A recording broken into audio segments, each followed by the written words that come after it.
नर्मदा संरक्षण के लिए सरकार ने नया प्लान तैयार किया है।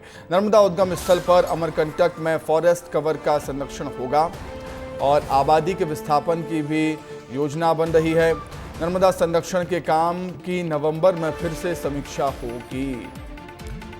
नर्मदा नदी के संरक्षण को लेकर सरकार अब गंभीरता से सोच रही है। नया प्लान बनाने की तैयारी में है सरकार।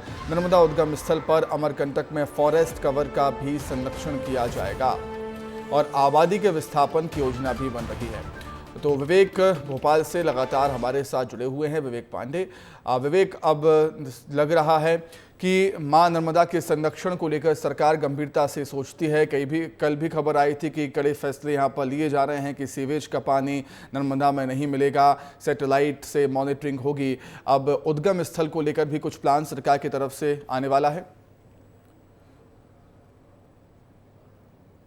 देखिए, नर्मदा नदी के संरक्षण को लेकर पिछली सरकार ने भी काफ़ी काम किया था, काफ़ी चुनौतियां थी, खासतौर पे उन घाटों के संरक्षण की जहां पे लोग स्नान करते हैं, वहां पे सीवेज का पानी ना मिले। इसके अलावा अवैध उत्खनन जैसी जो तस्वीरें निकल के आती हैं वो ना हो, नर्मदा के जल और उसके आसपास के एरिया को संरक्षित किया जाए। लेकिन अब सरकार ने एक और सबसे महत्वपूर्ण फैसला किया है। पिछले दिनों अटल बिहारी सुशासन अकेडमी में मुख्यमंत्री मोहन यादव ने बैठक की थी और अधिकारियों को ये कहा था कि नर्मदा का जहाँ से उद्गम होता है अमरकंटक, वहाँ पर सरकार को संरक्षण करने की ज़रूरत है। खासतौर पे वहाँ पे जो बसाहट है उसको हटाने की ज़रूरत है, क्योंकि वही लोग हैं जो आसपास के एरिया में खनन करते हैं। और ख़ास तौर पे नर्मदा के उद्गम स्थल पे खनन करना, सरकार ने इसे पूरी गंभीरता से लिया और यही वजह है कि वहाँ पे तत्काल प्रभाव से वहाँ पे जो संरक्षण का काम है वो शुरू किया जाए। इसके अलावा वो जहाँ पे बसाहट की बात आ रही है कि उद्गम स्थल पर बसाहट है, उसको थोड़ा सा दूर किया जाए और उसके लिए विस्थापित करने के लिए सरकार अलग से बजट का प्रावधान करेगी। लेकिन एक सबसे महत्वपूर्ण बात है कि सरकार उस फॉरेस्ट एरिया को भी कवर कर रही है, क्योंकि खास तौर पे